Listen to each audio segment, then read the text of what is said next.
Hello and welcome to Beyond the Buzzer. I am your host, Landon. Got a lot of things I want to talk about today, as usual. So let's go right on over to the board. It's something new I'm gonna include for this episode and maybe future episodes. But yes, the board right here. We're gonna start off with Billy Donovan, with the Chicago Bulls signing Billy Donovan, of course. It's kind of interesting that they didn't. I'll get into that later. But second, something new I want to implement in this show. It's Monday. It's actually Tuesday morning after the Chiefs-Ravens game. I want to talk about my fantasy teams. I'm 8-7 out of 5 leagues. And then later on, I want to wrap the show up with Lakers versus Heat preview of the NBA Finals. With this being a basketball-oriented show, I think the finals are pretty important. So, Billy Donovan, my opinions on him. Let me get my paperwork up here. The Billy Donovan signing, there was 3 coaches that I think, or that I really wanted, and I got this from my friend Kenny Beecham. He does a YouTube channel as well. Not really my friend, but I know of him. He doesn't know me. Anyway, Billy Donovan, from what we know, from what we've seen, he's been with the Thunder the last 5 years, I think. He's okay at developing players, right? He's had star-studded players on his teams. You know, he had Kevin Durant. Then he had Russell Westbrook and Paul George. So he could get away with maybe not being such a great coach. But then there was this year. He had Chris Paul, SGA, Dennis Schroeder. So, I mean, his team wasn't supposed to even make the playoffs or even be over 500, but they made the playoffs and almost made the second round. So maybe you could say he was an okay coach. But he has experience now, right? He's been in the league 5 years, made the playoffs, made the Western Conference Finals, I think. And he has experience with a stretch 4 with he had Gallinari this previous year. Now he has Lauri Markkanen. A little younger, maybe a little bit faster. He's able to put the ball on the floor as well. The only thing he might not have is the strength, but I'm sure he's been working on that over the offseason. And he's great with guards.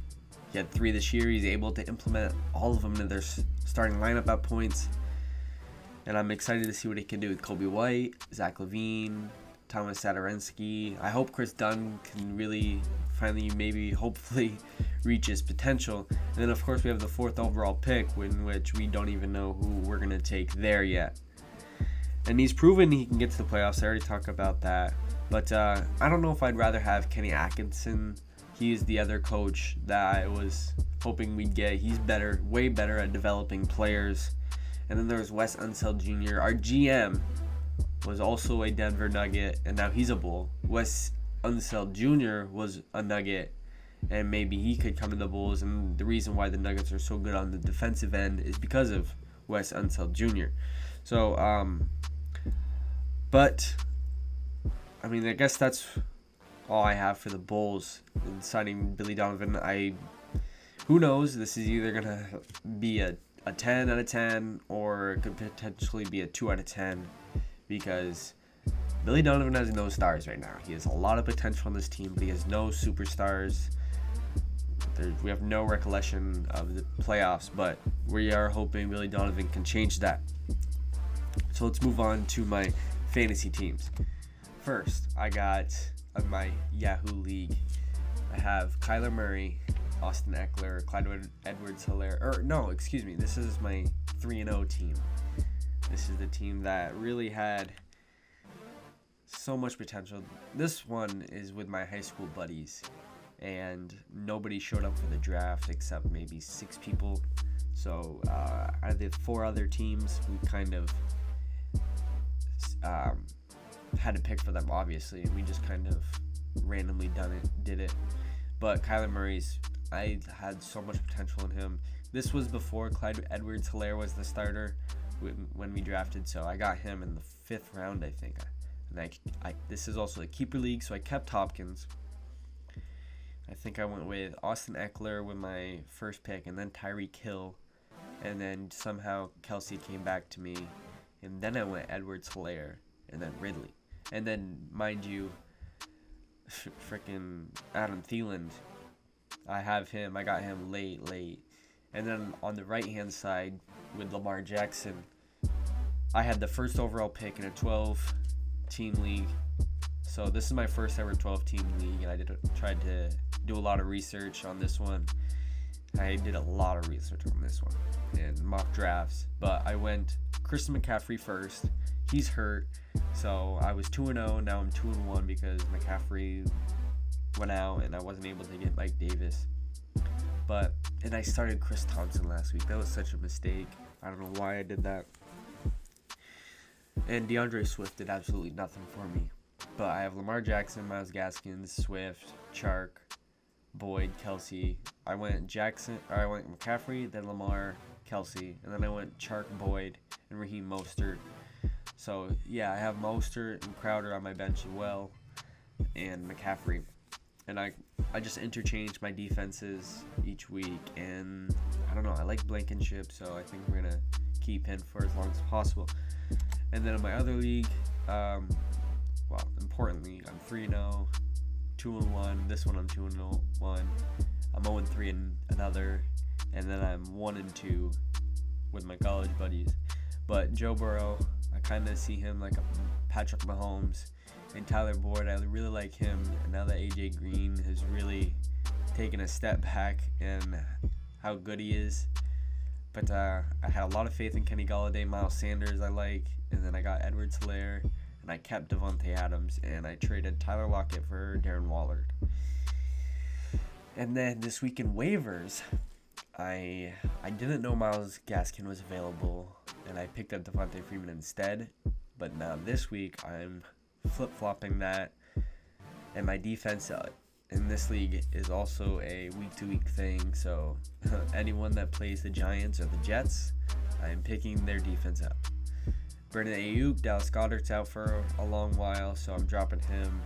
I'm going to pick up Mike Gesicki because I have 10th in waivers, so I'm bound to not get half of these guys, I'm sure.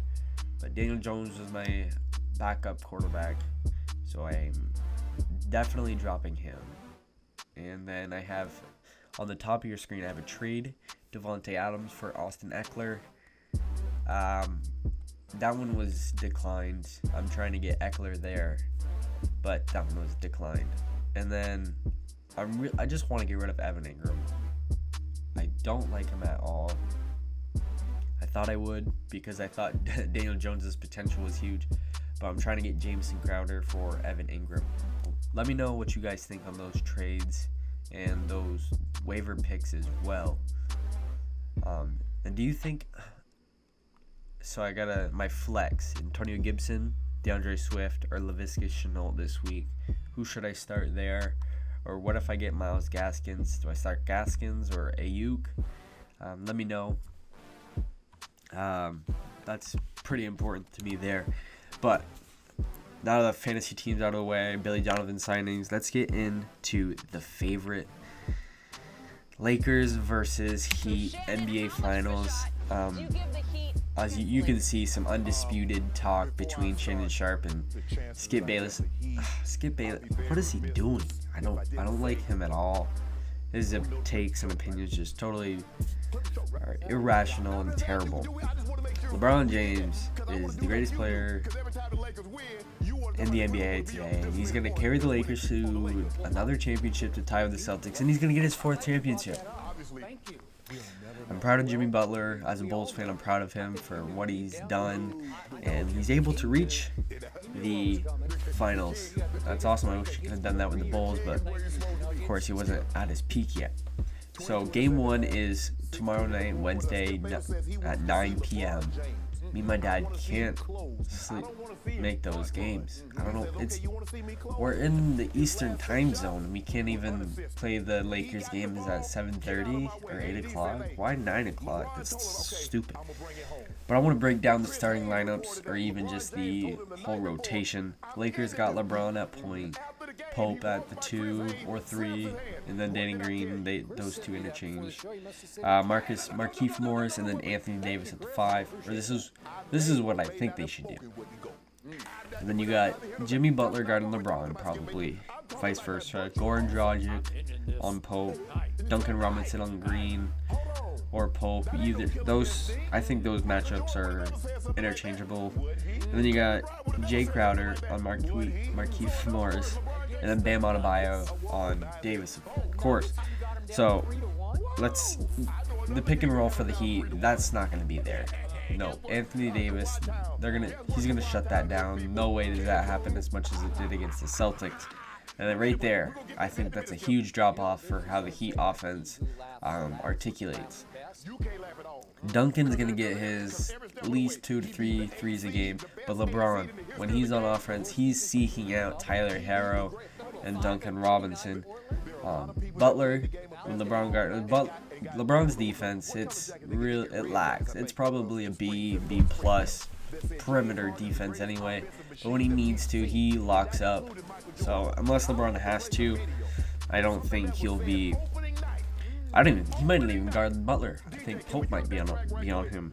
But Rondo's going to be huge in that second unit again, because when Iggy comes in and Herro, they have no guards defense at all. Pope, Green, Green needs to step it up on both ends of the floor. But after Herro and Iggy, like, who's coming in for the Heat? Yeah, Kelly Olynyk maybe. Maybe to guard Davis, but and then Kendrick Nunn and Derrick Jones they're a stretch, right? But AD is gonna thrive when the Heat plays zone, because AD is he's gonna get to a spot and he's either gonna get doubled and find an open player. Caruso's been cutting and he plays great. LeBron loves him because of how great he cuts. And then when AD's not getting doubled, dude, he's gonna either take a mid-range jumper, he's gonna get some threes, and then of course I think Davis is just gonna body Bam in the post. That's over. And then there's like a secret little tiny rivalry on the side with LeBron James and Pat Riley. That's pretty interesting to me, because LeBron left Pat Riley out of nowhere to go back to Cleveland, and Pat Riley, he didn't like that. So I'm excited. Lakers in 5. I called the last series once the Nuggets won Game 3, but Lakers in 5 or 6 here. And LeBron's gonna get his 4th. Check out my article actually on windsorsports.net. I think that's what it is. I'll put the link in the description. But check out my article on there on why LeBron is inevitable and what his rings really mean, or his finals record really means. I think it's pretty cool how he's made 10 NBA finals. I think that was 2nd or 3rd all time. Russell has 12, and then Sam Jones has 11. But do you think the Lakers will sweep? Gentlemen sweep? Win? Do the Heat have a chance? Let me know my fantasy lineups too, please, because I need some help there, I think, in a couple of my leagues. And then, what about Coach Rivers? Doc Rivers was just fired. Who takes the job there? And is the Bulls signing any good? Thanks for tuning in this long. If you have, appreciate it. Follow me on Twitter, Instagram at Lando Potty, and peace out.